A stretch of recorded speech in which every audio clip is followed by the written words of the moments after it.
नमस्कार, मैं हूं मृत्युंजय कुमार झा।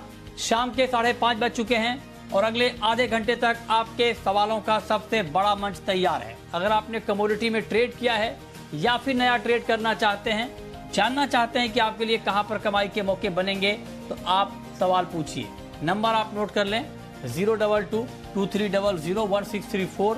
इसके अलावा आप 022-2300-1635 पर भी अपना सवाल पूछ सकते हैं।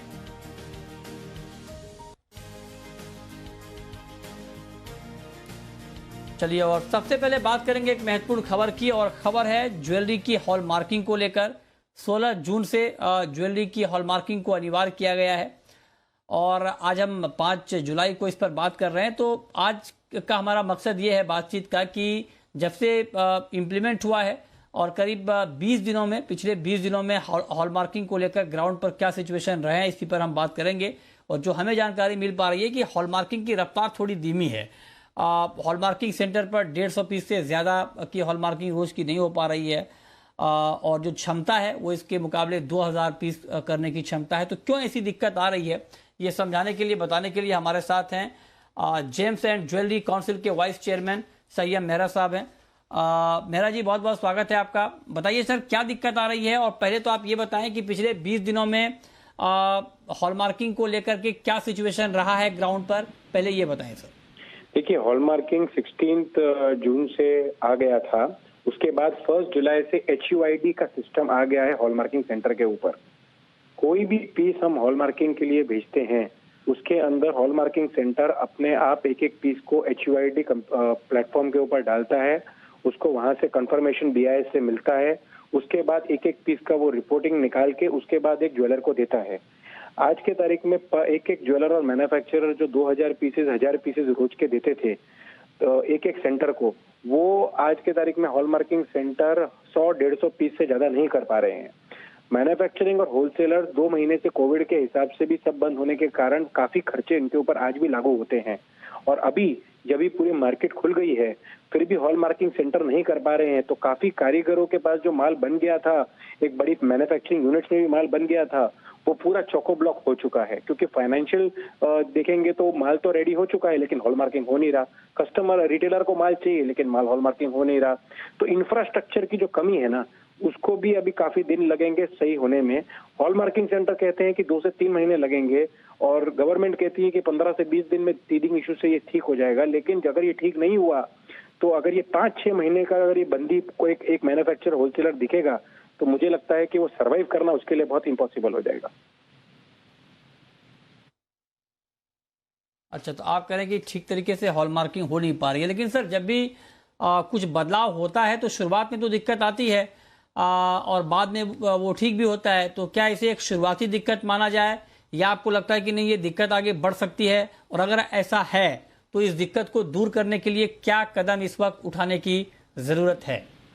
देखिए, अभी आज के तारीख में ये भी नहीं पता कि इंफ्रास्ट्रक्चर में काफी डिस्ट्रिक्ट्स हैं जिसके अंदर एक ही हॉलमार्किंग सेंटर है। इन्होंने बोला है 256, जिसमें से 5 से 6 हॉलमार्किंग सेंटर हैं जो अभी भी बंद होने के कगार पे हैं।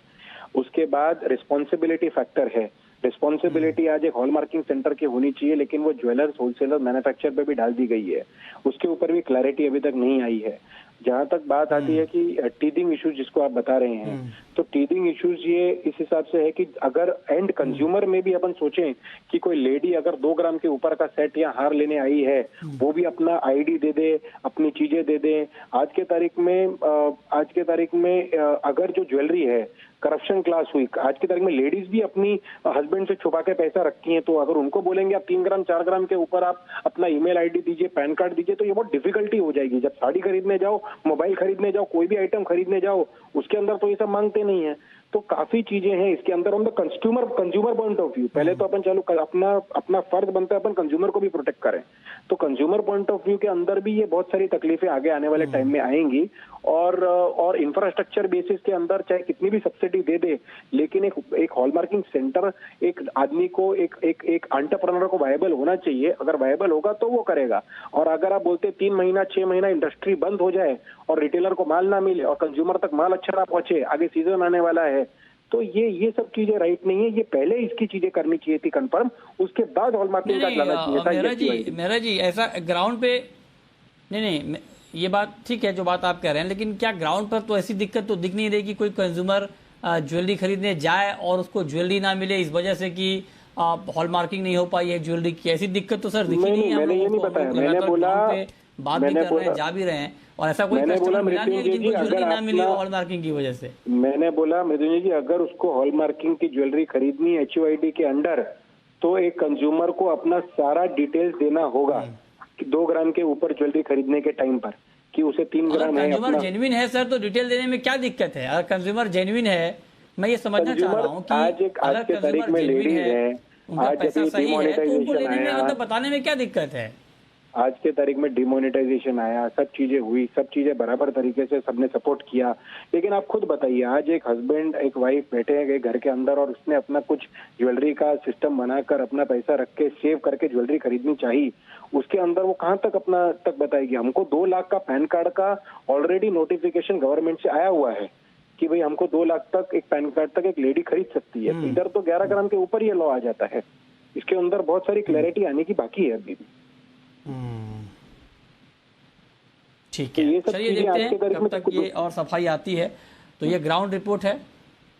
जी जी जी, तो मेहरा जी कह रहे हैं कि ग्राउंड पर दिक्कत आ रही है थोड़ी हॉलमार्किंग के नियमों की वजह से। देखते हैं कि ये दिक्कतें कब तक दूर होती हैं। बहुत शुक्रिया सैयद मेहरा जी आपका हमारे साथ जुड़ने के लिए और ज्वेलरी हॉलमार्किंग की ग्राउंड रिपोर्ट बताने के लिए। चलिए आगे बढ़ते हैं। अब बात करते हैं दूसरी महत्वपूर्ण खबर की, और वो खबर है दालों की स्टॉक लिमिट को लेकर। सरकार ने जो दालों पर स्टॉक लिमिट लगाने का ऐलान किया, उसका बड़ा इम्पैक्ट हमने प्राइस के ऊपर देखा। वायदा बाजार में आज चने का भाव 4% तक गिर गया। कारोबारी इसका विरोध कर रहे हैं। उनका मानना है कि यह वक्त सही नहीं था स्टॉक लिमिट लगाने का। हालांकि सरकार ने जो ये फैसला लिया है, इसके पीछे सरकार का मकसद यह है कि दालों के दाम और कम हो जाएं। तो लिहाजा अलग अलग दलीलें दी जा रही हैं। इस पर बातचीत करने के लिए हमारे साथ Indian pulses and grain association के वाइस चेयरमैन बिमल कोठारी इस वक्त जुड़े हैं। कोठारी जी, बहुत बहुत स्वागत है आपका। क्या आपका रिएक्शन क्या है इसके ऊपर, और क्या अब इसको लेकर कुछ बातचीत हो पाई है क्या सरकार से इस फैसले के ऊपर? बिमल कोठारी जी।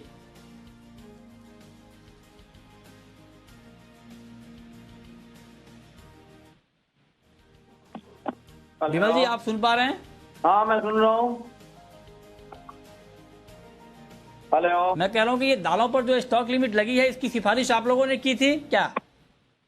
आपके एसोसिएशन ने सिफारिश की थी क्या स्टॉक लिमिट लगाने की? और अगर नहीं की थी तो क्या आप लोगों ने कुछ सरकार से बात की है इसको वापस लेने के लिए? नहीं नहीं नहीं नहीं मैं पूछ रहा हूँ क्या की है हमने तो हमें तो बहुत ही आश्चर्य, और हम तो शॉकिंग स्टेट में हैं। ये किस तरह का नोटिफिकेशन सरकार ने इशू किया है। एक तरफ तो दालों के दाम गिर रहे हैं। अच्छा। सारी दालें लगभग MSP के नीचे आ चुकी हैं, और सरकार ने दालों के दाम की वृद्धि प्राइस राइज की वजह से ये नोटिफिकेशन इशू किया है। तो हमको तो समझ में नहीं आया कि इसके पीछे उद्देश्य क्या है। कि एक तरफ तो कहते हैं दाल के दाम बढ़ रहे हैं और इसलिए ये नोटिफिकेशन इशू किया है, दूसरी तरफ सारी दालें MSP के नीचे बिक रही है। तो ये अपने आप में कंट्राडिक्शन है। हमने हमारे IPG की तरफ से एक बार बीच में आपने बयान दिया था, नहीं एक बार आपने बीच में बयान दिया था कि दालों के दाम MSP से ऊपर हैं। कहीं उसी का तो नतीजा नहीं है कि आपकी बात को सरकार ने गंभीरता से लिया और स्टॉक लिमिट लगा दी? दालों के दाम ऊपर थे, तब ऊपर कुछ दिन पहले कहा था कि लेकिन अभी तो सारे दालों के दाम MSP के नीचे आ चुके हैं। अभी कोई भी दालों के दाम MSP के ऊपर नहीं है। सारी दालें लगभग MSP की, या तो MSP के आसपास या MSP से नीचे बिक रही है। चना और मूंग तो काफी समय से MSP के नीचे बिक रहा है। तो सरकार का ये जो कदम है ये हमेशा से, और साथ सबसे बड़ी बात ये है, इससे सिर्फ ट्रेडर ही को नुकसान नहीं हो रहा है, किसान और उपभोक्ताओं को भी नुकसान होने वाला है। क्योंकि देखिए अभी ये बुआई का समय है, अभी खरीफ की बुआई का समय है, और अगर दालों के दाम गिर जाएंगे तो किसान को ये सोचना पड़ेगा कि मुझे दाल उगानी है कि नहीं है। फिर वो दूसरी क्रॉप्स की तरफ देखेंगे। वो सोयाबीन, इस बार सोयाबीन के प्राइस बहुत अच्छे रहे हैं, तो वो लोग सोयाबीन की तरफ डाइवर्ट हो सकते हैं। इससे हमारे यहाँ दाल का उत्पादन है जो कम हो सकता है। तो इसलिए ये एक काउंटर प्रोडक्टिव इसका रिएक्शन हो सकता है, जो इसलिए इसीलिए मैं बार बार कह रहा हूँ ये किस उद्देश्य से सरकार ने इस नोटिफिकेशन को इशू किया है, ये समझ में नहीं आ रहा है। अभी अगर इन्होंने तुअर उड़द और मूंग को इम्पोर्ट जो है उन्होंने ओजीएल में किया है कि क्योंकि उसके सामने कमी लग रही है। अब इन्होंने ऐसा नोटिफिकेशन इशू कर दिया है, कोई भी इम्पोर्टर माल लाने में डरेगा क्योंकि जो भी इम्पोर्ट होता है वो लार्ज क्वांटिटी में होता है। एक साथ में वो 4-4 कंटेनर 5-5 कंटेनर लाने से इम्पोर्ट नहीं हो सकता, क्योंकि इम्पोर्ट को लाने में टाइम लगता है, कम से कम 30 से 60 दिन लग जाते हैं। जब से आप ऑर्डर देते हैं तब से कम 60 दिन लग जाते हैं।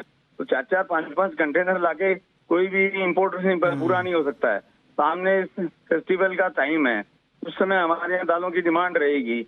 उस आपूर्ति को पूरा करने के लिए अगर यहाँ पे तुअर मूंग उड़द की कमी है, इसीलिए सरकार ने ओजीएल में किया है, तो अगर उसकी आपूर्ति करनी है तो उसके लिए आपको इस तरह के रेस्ट्रिक्शन लगाएंगे तो आपूर्ति कैसे हो पाएगी? उल्टा उसकी शॉर्टेज हो जाएगी, उसकी उस माल की अवेलेबिलिटी नहीं होगी। तो ये सारे जो एक्शन है वो सारे काउंटर प्रोडक्टिव हो जाएंगे। आप लोगों ने क्या इस मसले पर सरकार को कुछ लिखा है? ये फैसला फ्राइडे को आया है, रिप्रेजेंटेशन भेजा है, को हम बात कर रहे हैं। क्या आपने इसके विरोध में कुछ लिखा है, बातचीत हुई है कुछ? हमने सरकार को सारे पॉइंट्स जो मैं आपको बोल रहा हूँ, बहुत सारे पॉइंट्स हमने सरकार को, सारी बातें हमने सरकार को लिखी है।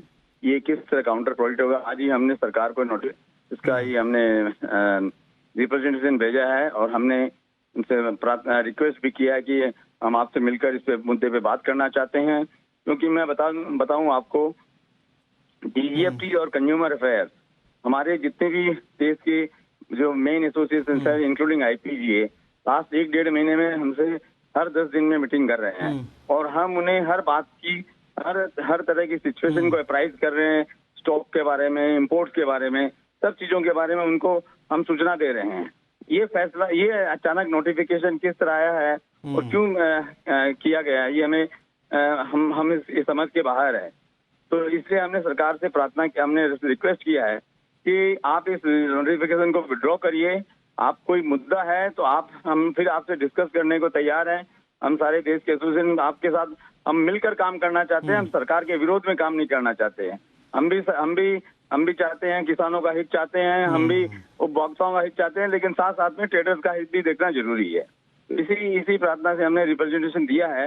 अब देखते हैं इसका क्या होता है। लेकिन ये नोटिफिकेशन जो है, ये बहुत ही मतलब मैं कहूँगा कि ये बहुत ही मतलब ये अच्छा नहीं है। ये इससे काफी नुकसान हो सकता है और इससे नुकसान सभी जितने भी जो स्टेक होल्डर्स है सभी को नुकसान होने वाला है इसमें।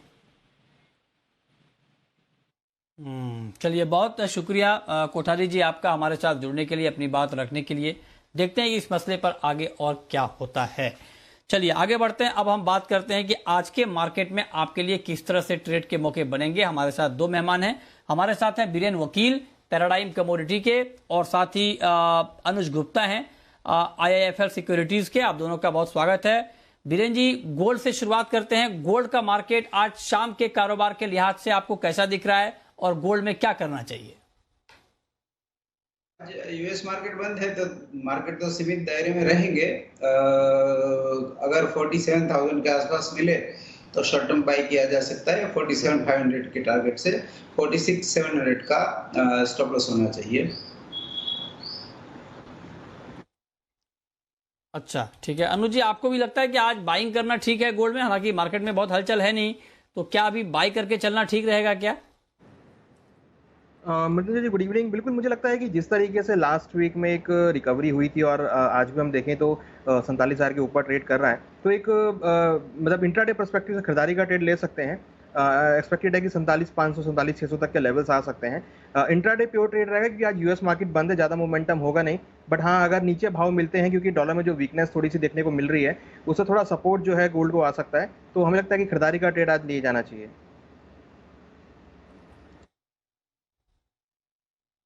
ठीक है, तो ये राय हो गई आपकी गोल्ड के ऊपर। अब बात कर लेते हैं क्रूड की। और क्रूड का मार्केट लगातार ओपेक की बैठक पर नजरें गड़ाए हुए है और उससे पहले क्रूड में एक रेंज का ट्रेड हो रहा है। 5600 के आसपास है क्रूड।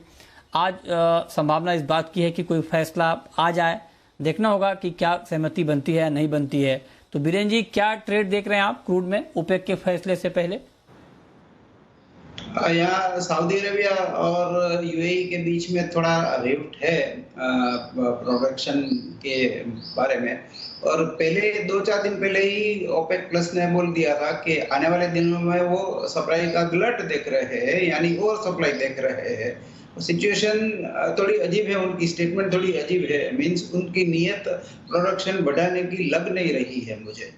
तो अगर कट आएगा तो भी वो स्टेगर्ड आएगा, हाफ हार्टेड कट आएगा। तो कहने का मतलब ये है कि क्रूड की तेजी थमने का चांस ज्यादा दिख नहीं रहा फिलहाल।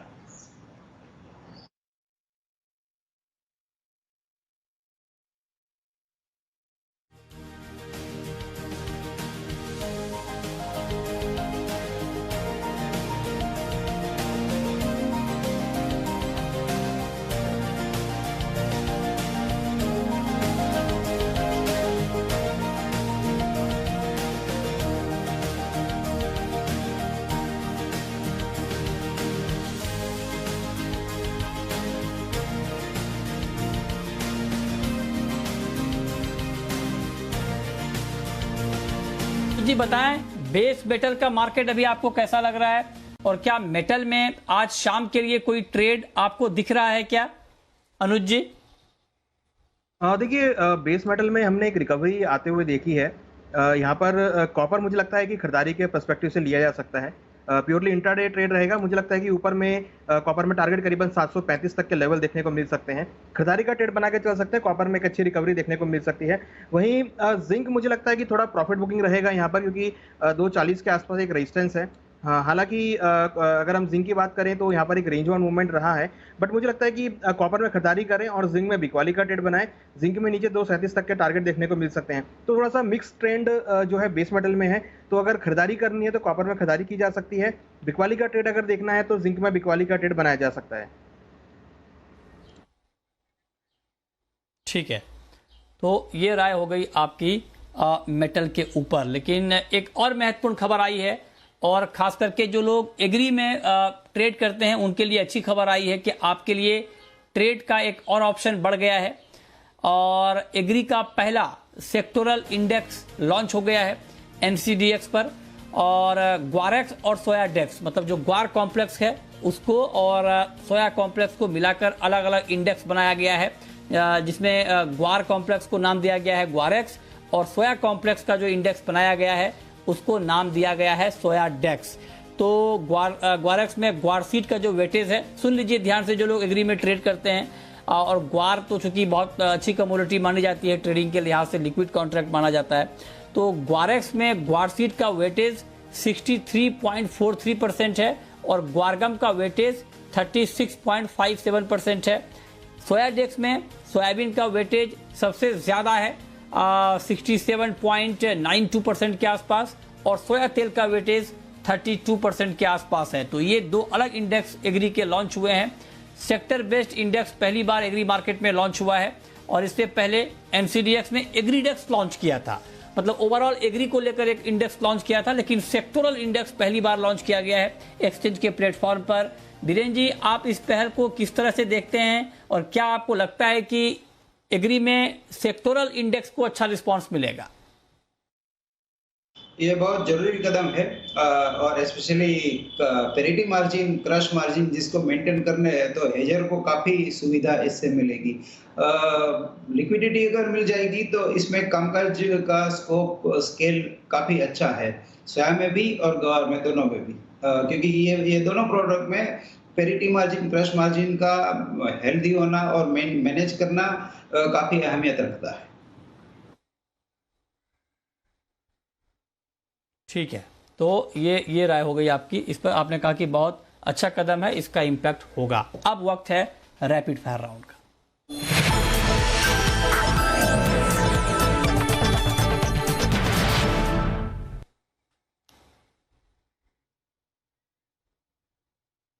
अनुज जी, आपका पहला व्यू क्या है, पहली कॉल आपकी? हमारी कॉल गोल्ड में रहेगी। गोल्ड में खरीदारी करें। ऊपर में टारगेट 47,600 तक देखने को मिल सकता है। आपकी कॉल बीरेन जी? कॉपर में बाई प्रेफर करूंगा 725 पे। 737 का टारगेट रहेगा, 719 का 719 का स्टॉप लॉस रहेगा। आपकी आखिरी कॉल अनुज जी।